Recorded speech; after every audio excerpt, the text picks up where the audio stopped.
저는 아버지 장례식 날 처가 식구들이 골프 여행을 떠난 걸 알았습니다. 코로나에 걸려서 못 온다고 했죠. 근데 SNS에 올라온 사진엔 골프채를 들고 웃고 있더군요. 장모는 딸한테 전화로 이렇게 말했습니다. 그 양반은 왜 하필 이때 죽고 난리래. 네가 잘 얘기해봐. 저는 그 순간 결심했습니다. 이 사람들과는 끝이구나. 그리고 6개월 후, 제 서비스가 외국 기업에 인수되며 2,800억 CEO가 됐죠. 이혼 서류를 건넨 날, 장모는 제 발밑에서 빌었습니다. 하지만 저는 돌아서지 않았어요. 아버지 장례식을 외면한 사람들에게 줄 잡이 따윈 없었으니까요. 본격적인 이야기 시작 전에 좋아요와 구독 부탁드립니다. 아버지는 평소에도 건강이 좋지 않으셨습니다. 당뇨에 고혈압까지 있으셨죠. 병원에 입원하시는 일도 잦았어요. 저는 그래서 더 자주 연락을 드렸습니다. 회사 일이 아무리 바빠도 주말엔 꼭 들렀죠. 아버지 방에 들어서면 늘 같은 모습이었어요. 침대에 비스듬히 기대 앉아 텔레비전을 보고 계시는 모습. 저를 보시면 힘없이 웃으시며 손짓하셨습니다. 승훈아, 왔냐? 바쁜데 왜 왔어? 매번 똑같은 말씀이셨죠. 하지만 저는 알았어요. 아버지가 제 방문을 얼마나 기다리셨는지. 눈빛이 달랐으니까요. 제가 손을 잡으면 아버지는 꼭 힘을 주셨습니다. 그게 아버지가 표현할 수 있는 전부였던 것 같아요. 저는 아버지 옆에 앉아 이런저런 이야기를 나눴습니다. 회사 일, 요즘 개발하고 있는 서비스, 투자자, 미팅 얘기까지. 아버지는 잘 모르시는 내용이었지만 고개를 끄덕이시며 들어주셨어요. 가끔 그래, 잘하고 있구나라고 말씀하실 때면 가슴이 뭉클했습니다. 그런데 아내 지은은 달랐어요. 아버지 병문안을 가자고 하면 늘 핑계를 댔죠. 오빠, 나 오늘 약속 있어서 피곤해서 좀 쉬어야 할 것 같아. 처음엔 이해하려고 했습니다. 바쁠 수도 있다고 생각했죠. 하지만 시간이 지나면서 패턴이 보이더군요. 지은은 명품 가게엔 시간을 냈어요. 친구들과 호텔 뷔페 가는 건 절대 안 빠뜨렸죠. 그런데 아버지 병문안은 늘 뒤로 미뤘습니다. 어느 날, 제가 아버지 상태가 안 좋아졌다고 말했을 때였어요. 새벽에 병원에서 연락이 왔습니다. 급히 입원하셨다고. 저는 지은을 깨웠죠. 지은아, 아버지가 응급실에 가셨대. 같이 가야 할 것 같아. 지은은 눈도 제대로 뜨지 않은 채 말했습니다. 항상 아프셨잖아. 또 괜찮아지시겠지. 그 말을 듣는 순간 가슴이 철렁했어요. 차가웠습니다. 아버지가 응급실에 계신데 또 괜찮아지시겠다니. 저는 아무 말도 하지 않았습니다. 혼자 옷을 챙겨 입고 나갔죠. 병원에 도착했을 때 아버지는 산소호흡기를 쓰고 계셨어요. 얼굴이 창백했습니다. 의사 선생님이 조용히 말씀하셨죠. 보호자분, 준비를 하셔야 할 것 같습니다. 머리가 하얘졌어요. 준비라니. 그게 무슨 뜻인지 알면서도 받아들이고 싶지 않았습니다. 저는 아버지 손을 꼭 잡았어요. 차가웠습니다. 예전처럼 힘을 주시지 못하셨죠. 아버지, 괜찮으실 거예요. 조금만 버티세요. 하지만 아버지는 눈을 뜨지 못하셨어요. 그저 가쁜 숨만 내쉬고 계셨죠. 저는 그 옆에서 밤을 지샜습니다. 간호사들이 들락날락했어요. 기계음이 계속 울렸죠. 저는 한순간도 아버지 손을 놓지 않았습니다. 새벽 4시쯤이었을 거예요. 기계음이 길게 이어졌습니다. 의사 선생님이 달려오셨죠. 심폐소생술이 시작됐어요. 하지만 소용없었습니다. 아버지는 그렇게 가셨습니다. 저는 멍하니 서 있었어요. 현실 같지가 않았습니다. 방금까지 손을 잡고 있었는데, 어제까지만 해도 웃으셨는데, 이렇게 갑자기 떠나실 줄은 몰랐죠. 장례식장으로 이동하는 동안 지은에게 전화했습니다. 지은아, 아버지 돌아가셨어. 장례식장으로 와줘. 지은은 놀란 듯 말했어요. 뭐, 진짜, 알았어. 갈게. 그렇게 말하곤 끊었습니다. 진짜냐는 말이 귓가에 맴돌았어요. 아버지가 돌아가셨는데 첫마디가 진짜냐니. 저는 핸드폰을 쥔 채 한참을 멍하니 있었습니다. 장례식장에 도착해서 빈소를 차렸어요. 영정 사진을 놓고 국화를 놓고 향을 피웠죠. 아버지는 사진 속에서 웃고 계셨습니다. 건강하실 때 찍은 사진이었어요. 저는 그 앞에 무릎을 꿇고 앉았습니다. 눈물이 나오지 않았어요. 그냥 멍했죠. 지은이 도착한 건 오후쯤이었습니다. 검은 옷을 입고 왔지만 화장은 진하게 하고 왔더군요. 빈소에 들어서더니 향을 피우고 절을 했어요. 형식적이었습니다. 저는 지은에게 물었죠. 장인어른, 장모님께 연락은 했어? 지은은 잠시 뜸을 들이더니 말했습니다. 응, 했어. 그런데 엄마가 코로나에 걸렸대. 몸이 너무 안 좋아서 못 오신대. 코로나라니. 저는 고개를 끄덕였어요. 그럴 수도 있다고 생각했습니다. 요즘 코로나가 다시 유행이니까. 하지만 왠지 모를 위화감이 들었어요. 지은의 표정이 어딘가 어색했거든요. 눈을 마주치지 않았죠. 그럼 장인어른은요? 아빠도 같이 못 오신대. 엄마 간호해야 한다고. 저는 더 이상 묻지 않았습니다. 그냥 그런가 보다 했죠. 사실 그때는 아버지 일로 머리가 복잡했어요. 처가 식구들이 오든 안 오든 크게 신경 쓸 여유가 없었습니다. 조문객들이 하나둘 오기 시작했어요. 아버지 친구분들, 친척들, 제 회사 동료들까지 다들 위로의 말을 건넸죠. 저는 고개를 숙이며 감사하다고 말했습니다. 하지만 마음 한구석은 계속 무거웠어요. 밤이 되자 빈소는 조용해졌습니다. 조문객들은 돌아갔고 저는 혼자 남았죠. 지은은 피곤하다며 먼저 갔어요. 저는 아버지 영정 앞에 앉아 있었습니다. 촛불이 흔들렸어요. 그 빛을 보며 저는 생각했죠. 아버지는 평생 가족을 위해 사셨는데 마지막엔 이렇게 조용히 가시는구나. 장인어른과 장모님도 못 오시고 저는 괜찮다고 이해한다고 스스로를 달랬습니다. 하지만 가슴속 어딘가는 서운했어요. 그때는 몰랐습니다. 이게 시작일 줄은. 장례식 이틀째 아침이었습니다. 저는 빈소에서 밤을 지새우고 있었어요. 눈이 퀭했죠. 제대로 잠을 잔 게 며칠인지 기억도 안 났습니다. 그때 지은의 핸드폰이 울렸어요. 지은은 부스스한 얼굴로 전화를 받았습니다. 엄마, 저는 아버지 영정 앞에 앉아 향을 정리하고 있었는데 지은의 목소리가 들렸어요. 작게 얘기하려는 것 같았지만 빈소가 조용해서 다 들렸죠.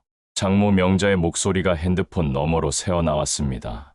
어쩌니 예약해놨는데 그 양반은 왜 하필 이때 죽고 난리래. 저는 손이 멈췄어요. 지금 뭐라고 하신 거죠? 그 양반, 아버지를 그렇게 부르시는 건가? 하필 이때 죽고 난리래. 제 귀를 의심했습니다. 장모는 계속 말했어요. 엄마는 몸이 너무 안 좋아서 못 간 것 같다고. 네가 잘 얘기해봐. 알았지? 지은은 주변을 힐끗 보더니 작은 목소리로 대답했습니다. 응, 알았어.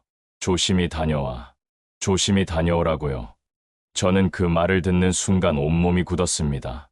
코로나에 걸려서 못 온다고 하지 않았나요? 그런데 예약이요? 어디를 예약했다는 거죠?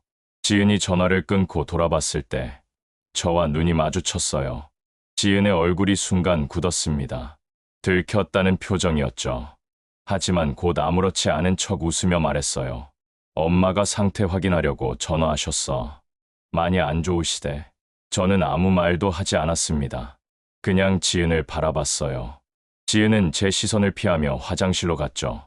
저는 그 자리에 멍하니 앉아 있었습니다. 예약이라는 단어가 머릿속을 맴돌았어요. 코로나에 걸린 사람이 무슨 예약을 하나요? 병원 예약, 아니면 다른 뭔가. 하필 이때 죽고 난리래. 그 말이 계속 귓가에 맴돌았습니다. 아버지가 돌아가신 게 귀찮은 일이라는 투였어요. 저는 화가 났습니다. 하지만 동시에 혼란스러웠죠. 설마 거짓말을 했을까? 코로나가 아니라는 건가?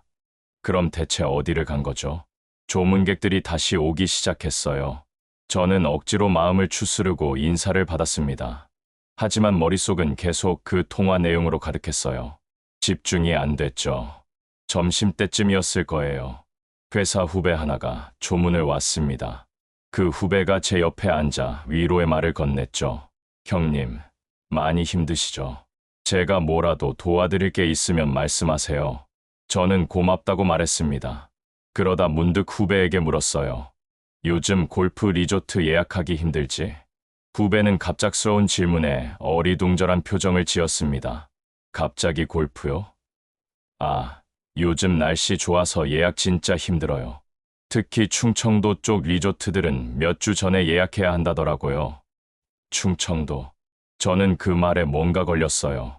장모와 장인이 충청도 쪽을 자주 간다는 얘기를 들은 적이 있었거든요. 설마 그쪽으로 간 건 아니겠죠? 저는 후배에게 더 물어보고 싶었지만 참았습니다. 혹시 제가 오해하고 있는 건지도 몰랐으니까요. 하지만 가슴속에선 뭔가가 계속 꿈틀거렸어요. 의심이 자라고 있었죠. 그날 밤, 지은은 또 먼저 집에 갔습니다. 피곤하다는 핑계였어요. 저는 빈소에 혼자 남아 있었죠. 조문객들도 다 돌아간 고요한 밤이었습니다. 저는 핸드폰을 꺼냈어요. SNS를 열었습니다. 장모의 계정을 찾았죠. 평소엔 관심도 없었는데 그날은 왠지 확인하고 싶었어요. 장모의 계정은 비공개가 아니었습니다. 누구나 볼 수 있었죠. 최근 게시물을 보니 며칠 전 사진들이 있었어요. 친구들과 식당에서 찍은 사진. 건강해 보였습니다. 코로나 증상은 전혀 없어 보였죠. 저는 계속 스크롤을 내렸어요. 그러다 멈췄습니다. 오늘 오전에 올라온 사진이었어요. 사진 속에는 장모와 장인이 있었습니다. 골프웨어를 입고 골프채를 들고 있었죠. 뒤로는 푸른 잔디가 펼쳐져 있었어요. 사진 위치는 충청남도 아산이었습니다. 유명한 골프 리조트였죠. 해시태그도 달려 있었어요. 날씨 좋은 날, 힐링, 골프, 행복. 저는 핸드폰을 든 손이 떨렸어요. 코로나에 걸렸다고요. 몸이 안 좋아서 못 온다고요. 그런데 골프를 치러 갔다고요? 사진 속 장모는 환하게 웃고 있었습니다.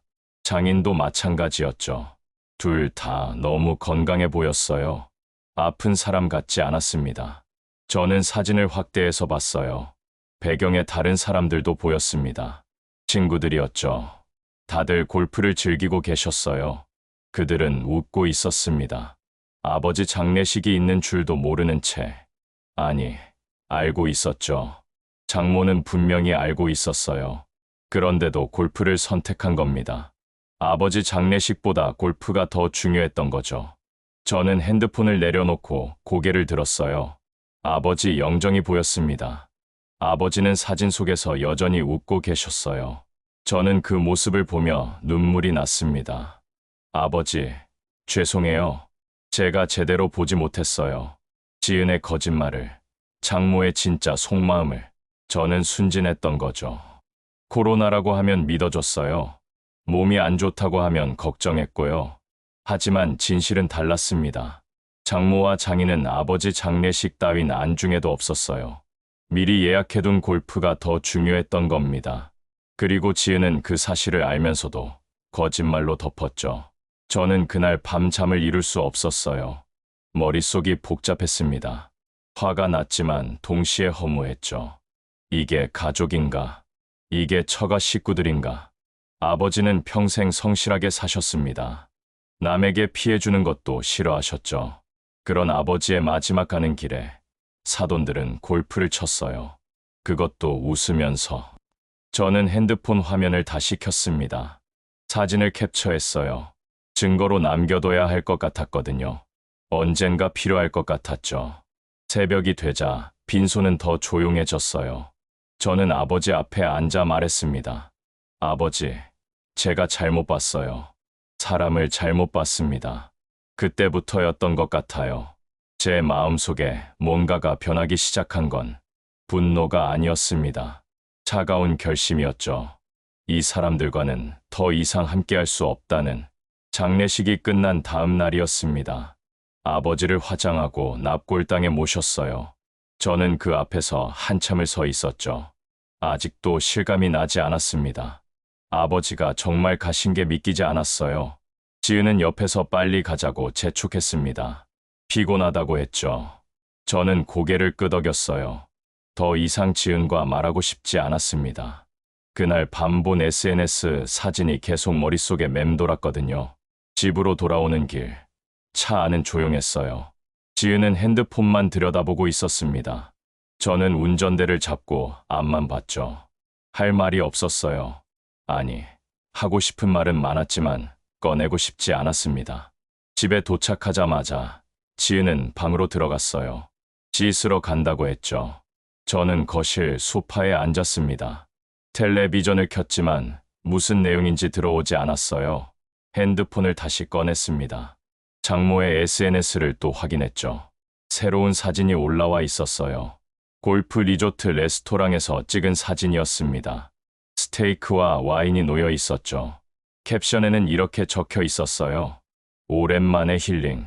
역시 골프가 최고. 저는 핸드폰을 꽉 쥐었습니다. 손에 힘이 들어갔어요. 아버지 장례식 당일에 골프를 치고 스테이크를 먹고 와인을 마셨다는 거죠. 그것도 즐겁게. 댓글들이 달려 있었습니다. 친구들이 부러워하는 글이었어요. 좋겠다. 나도 가고 싶다. 다음엔 나도 데려가라. 장모는 그 댓글들에 일일이 답을 달고 있었죠. 하트 이모티콘과 함께. 저는 스크린샷을 더 찍었습니다. 모든 사진과 댓글을 저장했어요. 증거였습니다. 언젠가 쓸 날이 올 거라고 생각했죠. 욕실 문이 열리는 소리가 들렸어요. 지은이 나왔습니다. 머리를 말리며 소파로 왔죠. 제 옆에 앉았어요. 오빠, 피곤하지? 나도 너무 피곤해. 지은은 자연스럽게 말했습니다. 마치 아무 일도 없었다는 듯이. 저는 지은을 봤어요. 지은은 핸드폰을 보며 웃고 있었습니다. 누군가와 메시지를 주고받는 것 같았죠. 지은아. 저는 조용히 불렀습니다. 지은이 고개를 들었어요. 왜? 장모님 SNS 봤어. 지은의 표정이 굳었습니다. 순간적으로 당황하는 게 보였죠. 하지만 곧 태연한 척했어요. 뭐? 엄마 SNS. 골프 치는 사진. 장례식 날 찍은 거 맞지? 지은은 입술을 깨물었습니다. 할 말을 찾는 것 같았어요. 그러더니 한숨을 쉬었죠. 그게 아니라 오빠. 엄마가 원래 예약해 놓은 거였어. 취소하면 돈 날리잖아. 저는 믿을 수가 없었어요. 지금 그게 변명인가요? 돈이 중요해? 아버지 장례식보다? 지은은 짜증 섞인 목소리로 말했습니다. 오빠도 이해 좀 해줘. 엄마 입장에서는 그렇게 친하지도 않았잖아. 1년에 몇 번이나 봤다고. 그 말을 듣는 순간 화가 치밀었어요. 친하지 않아서요? 사돈 관계인데 아버지가 돌아가셨는데. 그럼 코로나는 뭐야? 거짓말한 거잖아. 지은은 고개를 돌렸습니다. 그냥 오빠 기분 상할까봐 그렇게 말한 거야. 솔직히 말하면 화낼 거 뻔하잖아. 저는 할 말을 잃었어요. 거짓말을 해놓고 그게 배려였다고 하는 겁니까? 제 기분을 생각했으면 처음부터 오시라고 했어야죠. 지은아, 나 화났어. 진짜 화났어. 지은은 어깨를 으쓱했습니다. 알아. 근데 이미 지나간 일이잖아. 이제 와서 뭘 어쩌라고? 저는 더 이상 말하지 않았습니다. 무슨 말을 해도 소용없을 것 같았거든요. 지은은 이해하지 못할 거예요. 아니, 이해하려고 하지 않는 거죠. 저는 소파에서 일어났습니다. 방으로 들어가려는데 지은이 말했어요.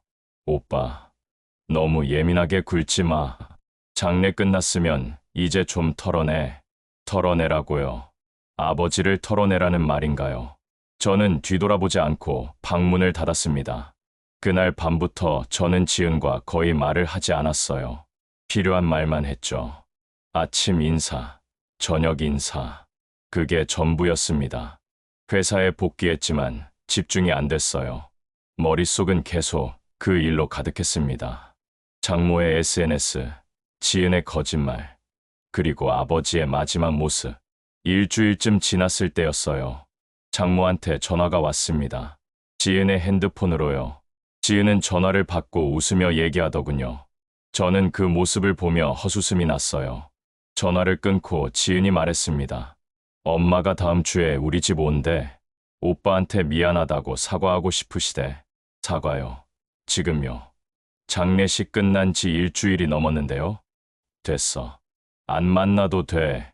지은은 당황한 표정을 지었습니다. 오빠, 그래도 엄마가 미안하다는데. 진짜 미안하면 장례식에 왔어야지. 이제 와서 미안하다는 게 무슨 의미야?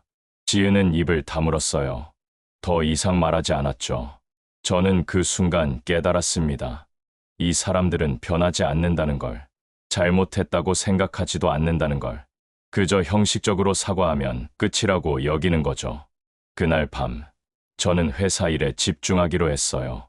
개발 중이던 서비스가 막바지 단계였거든요. 투자자들과 미팅도 잡혀 있었죠. 해외 기업과 인수 협상도 진행 중이었어요.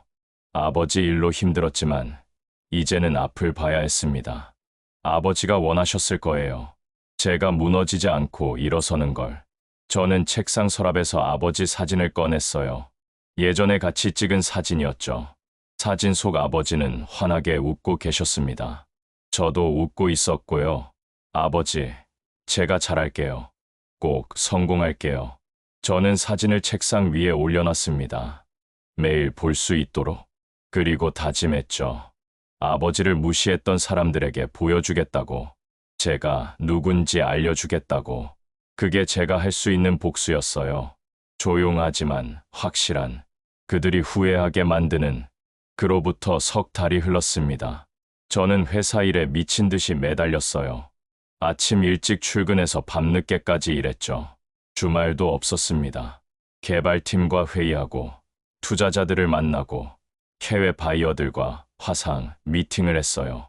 집에 가면 지은이 있었지만 대화는 거의 없었습니다. 같은 공간에 있지만 남처럼 지냈죠. 지은은 여전히 친구들과 놀러 다니고, 명품 쇼핑을 하고, 저녁엔 드라마를 봤어요. 저는 그저 묵묵히 일했습니다. 어느 날, 미국 기업에서 연락이 왔습니다. 제가 개발한 서비스에 관심이 있다고 했죠. 정식 인수 제안을 하고 싶다는 거예요. 저는 그 메일을 받고 심장이 뛰었습니다. 드디어 기회가 온 거죠. 협상은 빠르게 진행됐어요. 상대 기업은 글로벌 플랫폼 회사였습니다. 제 서비스를 자기들 시스템에 통합하고 싶어 했죠. 조건도 좋았어요. 기대 이상이었습니다. 2달간 서류 검토와 실사가 이어졌습니다. 변호사들이 계약서를 검토하고 회계사들이 재무제표를 확인했죠. 저는 그 과정을 하나하나 챙겼어요. 실수가 있어선 안 됐으니까요. 계약 체결일이 잡혔습니다. 화상으로 진행하기로 했어요. 미국 본사 임원들과 저희 팀이 함께하는 자리였죠. 그날 아침, 저는 정장을 입고 사무실로 갔습니다. 떨렸어요. 긴장됐죠. 하지만 동시에 확신도 있었습니다. 화상 회의가 시작됐어요. 화면 너머로 미국 임원들이 보였습니다. 계약서에 디지털 서명이 들어갔죠. 클릭 한 번으로 끝났어요. 그 순간 제 인생이 바뀌었습니다. 인수 금액은 2,800억이었습니다. 회의가 끝나고 사무실은 축제 분위기였어요. 직원들이 환호했습니다. 박수가 터져 나왔죠. 저는 그들과 함께 웃었어요. 하지만 동시에 머릿속에 떠오르는 얼굴들이 있었습니다. 장모 명자, 장인 갑수, 그리고 아내 지은. 아버지 장례식 날 골프를 쳤던 그 사람들이요. 그날 저녁 집으로 돌아갔어요. 지은은 거실에서 텔레비전을 보고 있었습니다. 저는 조용히 방으로 들어가 서랍에서 준비해뒀던 서류를 꺼냈죠. 이혼 서류였습니다. 몇 주 전부터 준비해둔 거였어요. 변호사와 상담도 받았고 재산 분할도 정리했죠. 저는 서류를 들고 거실로 나가 테이블 위에 놓았습니다. 지은이 서류를 보더니 얼굴이 굳었어요. 표지에 적힌 글씨를 읽는 순간 황당하다는 표정이 역력했죠. 이혼합의서. 지은은 서류를 펼쳐보며 저를 쳐다봤습니다. 저는 차분하게 말했어요. 생각 많이 했고 우리 이제 끝내자고. 지은은 서류를 내던지며 소리를 질렀습니다. 아버지 일 때문이냐고, 아직도 그 일 가지고 그러냐고 물었죠.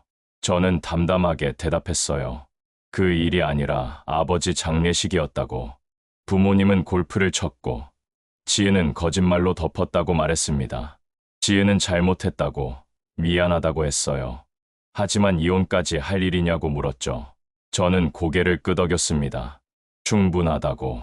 더 이상 지은과 그 가족과 엮이고 싶지 않다고 말했어요. 지은이 비웃듯 물었습니다. 갑자기 왜 이러냐고. 돈이라도 생긴 거냐고. 저는 잠시 침묵했다가 대답했죠. 맞다고. 오늘 회사가 2,800억에 인수됐다고. 그리고 그 돈을 지은과 나눌 생각이 없다고 말했습니다. 지은의 얼굴이 창백해졌어요. 눈이 커지고 입이 벌어졌죠. 2,800억이라는 숫자를 이해하는데 시간이 걸리는 것 같았습니다. 당황한 표정으로 말을 더듬으며 얘기 좀 하자고. 진정하자고 했어요. 하지만 저는 이미 진정해 있었습니다. 결정도 끝났다고 말했죠. 지은은 급하게 핸드폰을 꺼내 장모에게 전화를 걸었습니다. 목소리가 떨렸어요. 큰일 났다고. 제가 이혼하자는데 회사가 2,800억에 팔렸다고 말하더군요. 핸드폰 너머로 장모의 놀란 목소리가 들렸습니다. 1시간도 안 돼서 초인종이 울렸어요. 장모와 장인이었습니다. 숨을 헐떡이며 집에 들어왔죠. 얼마나 급하게 왔는지 옷도 제대로 안 챙겨 입은 모습이었어요. 장모는 저를 보자마자 무슨 일이냐고 물었습니다. 갑자기 이혼이 무슨 소리냐고. 저는 소파에 앉은 채 대답했어요. 들으신 게 맞다고. 이혼하려고 한다고. 장인이 끼어들며 부부 싸움은 칼로 물베기라고. 풀고 살면 된다고 했죠. 저는 고개를 저었습니다. 싸운 게 아니라고. 결정한 거라고 말했어요. 장모가 제 앞에 다가와 앉으며 손을 잡으려 했습니다. 저는 손을 뒤로 뺐어요. 장모는 그때 일 말이냐고, 장례식 못 간 거 말이냐고 물었습니다. 정말 미안하다고 했죠. 하지만 저는 미안하다고 끝날 일이 아니라고 말했어요. 아버지 마지막 가시는 길에 두 분은 골프장에서 웃고 계셨다고. 장모의 얼굴이 붉어졌습니다. 창피함과 분노가 섞인 표정이었어요. 그때 사정이 있었다고, 예약도 해놨다고 둘러댔죠. 저는 물었습니다. 예약이 아버지보다 중요했냐고. 장모는 입을 다물었어요. 할 말이 없었던 겁니다. 장인이 말했습니다. 2,800억이면 큰 돈이니 식구끼리 잘 나눠 쓰면서 살면 된다고. 저는 그 말을 듣고 웃음이 나왔어요. 역시나였습니다. 결국 돈 얘기였죠. 저는 나눠 쓸 생각 없다고. 제 돈이고 제가 쓸 거라고 말했습니다. 장모가 목소리를 높였어요. 지은이는 제 아내라고. 무슨 소리냐고 따졌죠. 저는 곧 전 아내가 될 거라고 서류에 서명만 하면 된다고 답했습니다. 그러자 장모가 갑자기 무릎을 꿇었어요. 저를 올려다보며 빌었습니다. 제발 딸 생각해서라도 이혼하지 말라고. 예전 같았으면 마음이 흔들렸을 겁니다. 하지만 지금은 아니었어요. 저는 장모를 내려다보며 조용히 말했습니다. 아버지 장례식 날 장모님 전화를 들었다고. 그 양반은 왜 하필 이때 죽고 난리래. 라고 하신 거 다 들었다고. 장모의 얼굴이 새하얘졌어요. 그 말을 기억하는 거였죠. 저는 자리에서 일어났습니다. 이제 가달라고. 더 이상 할 얘기가 없다고 말했어요. 장모와 장인은 계속 빌었지만 소용없었습니다. 저는 문을 열어줬죠. 그들은 결국 나갔어요. 지은은 울고 있었습니다. 하지만 저는 돌아보지 않았어요. 방으로 들어가 문을 닫았습니다. 책상 위 아버지 사진을 봤어요. 아버지는 여전히 웃고 계셨습니다. 저는 사진을 바라보며 조용히 말했죠.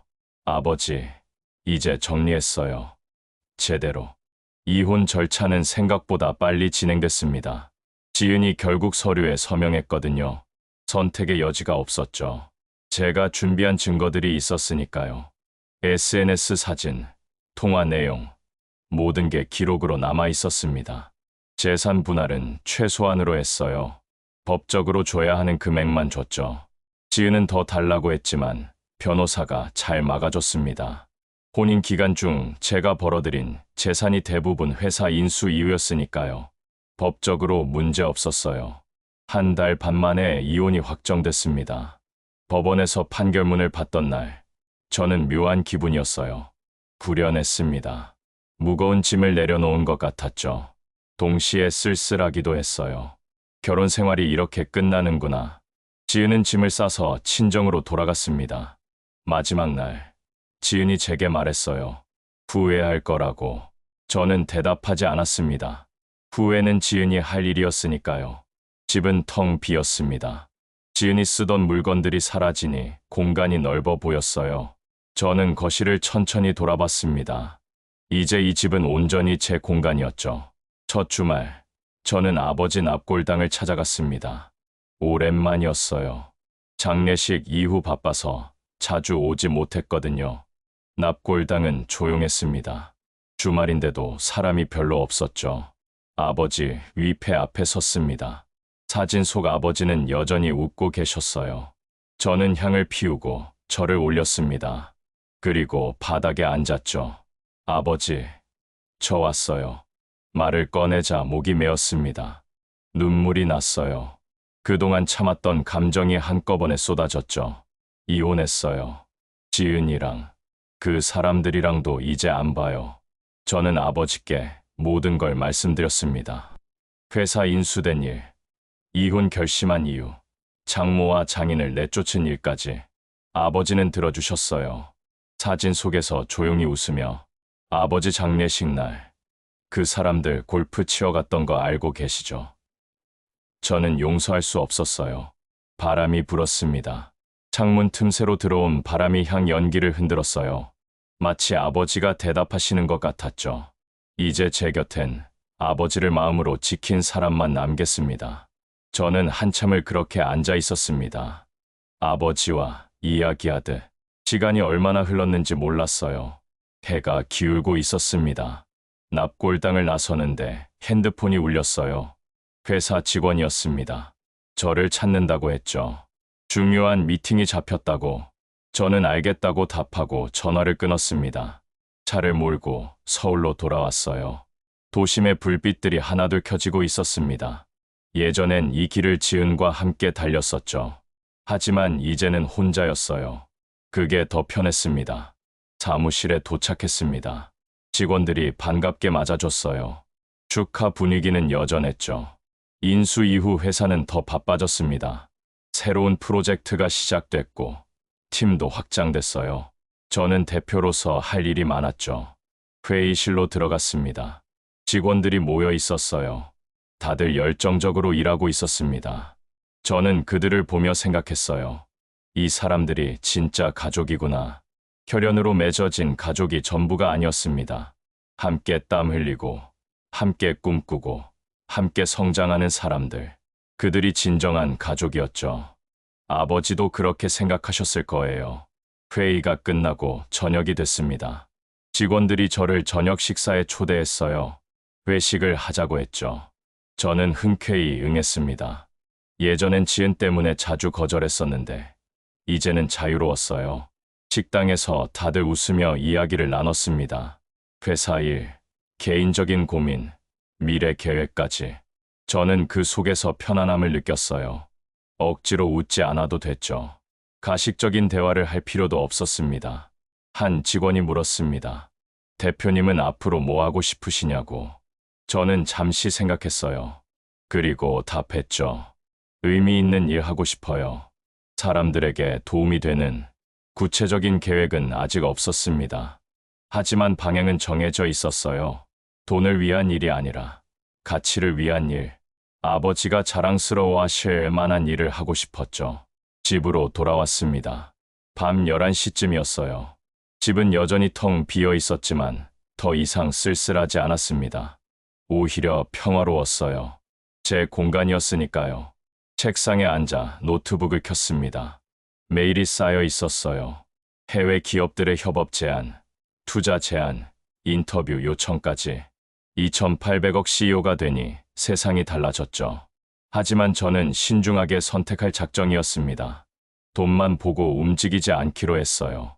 진정으로 가치 있는 일에만 시간을 쓰기로 결심했죠. 창밖을 봤습니다. 서울의 밤이 펼쳐져 있었어요. 수많은 불빛들이 반짝였죠. 저 불빛 하나하나에 사람들의 이야기가 있을 거예요. 기쁨도 있고, 슬픔도 있고, 꿈도 있겠죠. 저도 그 중 하나였습니다. 아버지를 잃고, 아내와 헤어지고, 새로운 시작을 맞은 사람. 하지만 후회는 없었어요. 제가 선택한 길이었으니까요. 책상 서랍을 열었습니다. 아버지 사진이 있었어요. 예전에 같이 찍은 사진. 저는 사진을 꺼내 액자에 넣었습니다. 그리고 책상 정면에 놓았죠. 매일 볼 수 있도록. 아버지, 제가 잘 살게요. 아버지가 자랑스러워하실 만한 사람이 될게요. 조용한 다짐이었습니다. 거창한 목표가 아니었어요. 그저 하루하루 최선을 다해 사는 것, 의미 있는 일을 하는 것, 진심을 다하는 것, 그게 전부였죠. 며칠 후, 장모에게서 전화가 왔습니다. 받지 않았어요. 문자도 왔죠. 읽지 않고 삭제했습니다. 지은에게서도 연락이 왔어요. 역시 무시했죠. 이제 그 사람들과는 끝이었습니다. 새로운 사람들을 만났습니다. 사업 파트너, 멘토, 친구들. 진심으로 저를 대해주는 사람들이었어요. 이익 때문이 아니라 사람 자체를 봐주는 이들이었죠. 한 달이 지났습니다. 저는 재단을 하나 만들기로 결심했어요. 아버지 이름으로 어려운 사람들을 돕는 재단이었죠. 의료 지원, 교육 지원, 생활 지원까지 구체적인 계획을 세웠습니다. 변호사와 회계사를 만나 절차를 밟았어요. 재단 설립은 생각보다 복잡했지만 저는 꼼꼼하게 진행했죠. 제대로 하고 싶었으니까요. 재단 사무실을 열던 날, 저는 다시 납골당을 찾았습니다. 아버지께 말씀드리고 싶었어요. 아버지 이름으로 좋은 일을 하게 됐다고. 아버지 이름으로 재단 만들었어요. 많은 사람들 도울 거예요. 아버지는 사진 속에서 웃고 계셨습니다. 흐뭇한 미소였어요. 제가 잘하고 있다고 말씀하시는 것 같았죠. 그날 밤, 저는 창밖을 보며 생각했습니다. 인생은 참 알 수 없는 거라고. 아버지를 잃고 가장 힘든 시기를 겪었지만 결국 더 나은 사람이 됐으니까요. 혈연이 전부가 아니었습니다. 진심이 중요했죠. 아버지를 진심으로 대했던 사람은 저였어요. 그리고 이제 저는 그 진심을 더 많은 사람들에게 나누려고 합니다. 서울의 밤은 여전히 아름다웠습니다. 불빛들이 반짝이는 도시. 저는 그 속에서 새로운 시작을 맞이했어요. 아버지와 함께 마음속에 아버지를 품고 살아가기로 했습니다. 조용한 승리였습니다. 화려하지 않았어요. 하지만 확실했죠. 제가 선택한 가족, 제가 선택한 삶, 그게 진짜였으니까요.